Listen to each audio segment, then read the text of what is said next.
Gorere kitty, meow meow. Right, today is one of the most happiest times of my life. I managed to achieve something for myself. Kabenzing. Nyatotaliza. Kabenzing. Ako. You know, it's not like I don't have cars, but then this one, I challenged somebody who said, me, I can never drive a Benz. A friend of mine who thinks she has it all, she said, inindo driver to motor to diki ano driver wombe. But it's not about kukombita kana kuti iwo ndione mari.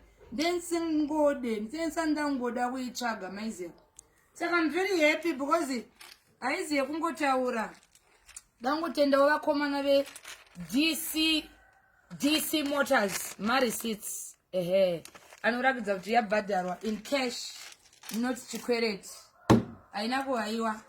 Thank you so much. Vakomana ve DC muri kungoona vazviita zvakare. Thank you so much. Tinogara tichita madhiri vabva vandichestira chimwe ichi. Dzimwe dzingoripo, Mwari achingotikomborera. Mwari achingoti blazer each and every day. Message to you, somebody, anonerwa pasi nevanhu. Let me tell you something. Nothing is impossible if you put your strength and heart to it. Never let anyone underestimate you. Achikuudza kuti iwewe unofa uri romba, ufa wakarorwa, ufa wakadriver mota. You know, put your strength. Idzodzo shungu idzodzo dzekudzikisirwa ngadzite kuti mangwana uchitenge utaure kuti hauitengi. Waizia mabasa emaoko kwete ma black jobs, ma white jobs. Shandisa maoko hama, shandisa pfungwa handitika.